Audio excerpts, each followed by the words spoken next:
Біз білеміз, Zoom бағдарламасының негізгі бетте конференция батырмасын басатын болсақ, біз жоспарлаған сабақтарымызға бастау батырмасы арқылы ене аламыз.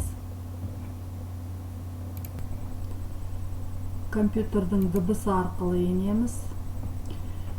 Енді мына жерде участники деген батырманы басатын болсақ, онда біз осы сабақта қанша студент қатысып отырғанын көре аламыз. Демонстрация экрананы басатын болсақ, біз осы экранда нені көрсетеміз, соны осы батырма арқылы көрсетуге болады. Мысалы, дайын слайдты көрсетуге болады. Совместное использование басатын болсақ, осы компьютердің экранында нені көрсетеміз, соның барлығы шығып тұрады. Енді мен негізгі айтайын дегенім, мынау дополнительные сессионные залы. Бұл жерде сол сессионный залы батырмасын басқан кезімізде создать сессионный залы деген терезе шығады. Бұл жерде создать сессионный 1 деп тұрады. Мен осыны 1-ді 4-ке дейін қоямын. Өйткені мен көбінесе 4 шағын топқа бөлем. Назначит автоматически батырмасын басатын болсақ, онда компьютер өзі автоматты түрде бар студенттерді 4 топқа бөледі. Егер назначит вручную деген батырманы басатын болсақ, біз өзіміз қалауынша студенттерді топтарға бөле аламыз. Разрешить участникам выбрать зал деген батырманы басатын болсақ, студенттер өздері қалауынша қалаған залға ене алады. Мен көбінесе назначит автоматически батырмасын басып, создать деген батырманы басамын. Бұл жерде мынау жаңағы 4 зал ашылды. Бұл 4 залда переименовать деген батырманы басып, осы залдардың атын өзгертуге болады. Және удалить деген батырманы басу арқылы осы топты жоюға болады. Енді открыть все залы деген батырманы бастық. Ол осы залдарға, жаңағы әр студентке хабарлама көрінеді.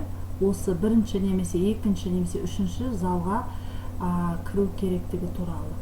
Енді мен осы жерде транслировать сообщение всем деген батырманы басатын болсам, барлық топтарға хабарлама жіберемін, немесе қосымша тапсырмалар жазып, транслировать деген батырманы басу арқылы осы тапсырманы немесе хабарландыруды барлық шағын 3 топқа жібере аламын. Осы хабарлама 3 топта да көрініп тұратын болады. Енді войти деген батырманы бассам, егер 1-ші залдың тұсындағы, онда мен осы 1-ші залға ене аламын. Осы 1-ші залға еніп, осы 1-ші залдағы студенттердің берілген тапсырманы қалай орындап жатқанын, оны қалай талқылап жатқанын бақылай аламын. 1-ші залға ендім. Енді бұл залдан қайта шығу үшін выйти из зала, выйти из сессионного зала деген батырманы басамыз. Сонда біз қайтадан негізгі сеансқа қайтамыз. Негізгі сеансқа қайттық. Енді берілген тапсырма уақыт бітті. Осы залдарды басу үшін мен жабу үшін закрыть все залы деген батырманы басамын. Осы батырманы басқан кезінде барлық залдарда 60 секунд кері санау жүреді. Олар осы 60 секундтың ішінде берілген тапсырманы қорытындылап және оны кім айтатын туралы ақылдасып, олар негізгі сеансқа қайтады. Мен осылайша студенттермен топтарға бөліп, осы секционный залдармен жұмыс жасаймын.